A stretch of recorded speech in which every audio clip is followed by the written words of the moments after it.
You know, Mary Ellen, the central idea I focused on in the book is that to effect change, leaders must master their communication approach. The traditional approach to communicating one's vision entails defining the problem, analyzing the problem, and recommending a solution.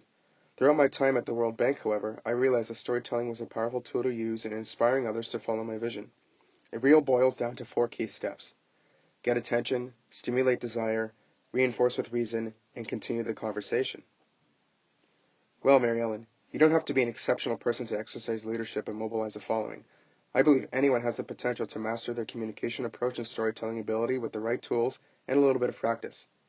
In my book, The Secret Language of Leadership, I identify these tools as 6 key enablers.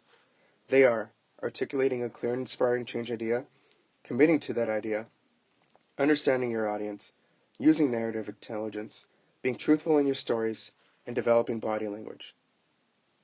Yeah, it's really simple, Mary Ellen. Remember back in grade school when we learned how to analyze stories by identifying the who, what, when, where, how, and why? Well, it really is that simple. Mastering your communication approach is really about thinking about communication in this framework. The who requires successful leaders to know their audience and be willing to communicate at all levels of their organization in order to build energy around the change initiative. The what sees leaders using negative stories to get attention and springboard stories to motivate interest. In addition, reinforcing data and information that are credible and relevant to the idea can complement these stories. The when and where are really about timing, ideally capitalizing on organizational shifts and communicating in relevant locations to the audience. The same story may have to be given multiple times, in different places, to different people, and in different ways.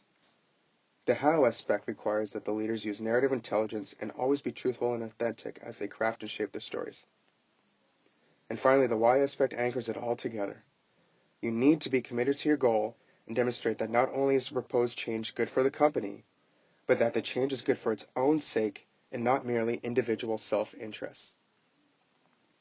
I know some people view my book as a bit controversial, maybe as you say, simplifying the art of becoming a transformational leader. But the simple truth is that leadership is less about innate abilities and more about learned competencies and the use of narrative intelligence. I know many would argue that charisma, eloquence, and one's appearance play a key role in the influence a leader has. But I would say that these qualities, although good, are not necessary for effective transformational leadership. I think I want people to be cognizant of what they're saying on a regular basis. Given the potential positive or negative impact that words can and do have in conversations, I think that most people can admit that they've been guilty of thinking that they were practicing leadership, when in reality, they were really just exercising management, and in some ways, probably talking down to people. I think narrative intelligence is something you need to practice and continually learn from. It takes time to understand and react agilely to your audience or those you interact with. We live in such a fast-paced environment, and so the book is a good reminder to established and emerging leaders to slow down, engage with others, and understand the people they work with and the people they work for. One of my passages that I think is really relevant to healthcare is that basic change is more disruptive than we think.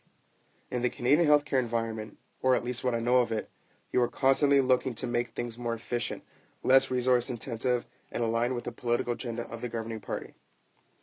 As you emerging leaders out there prepare yourselves and begin to frame your narrative stories, please do not underestimate what you are asking others to do when you propose change. One last thing, Mary Ellen. Anyone who's interested in learning more can explore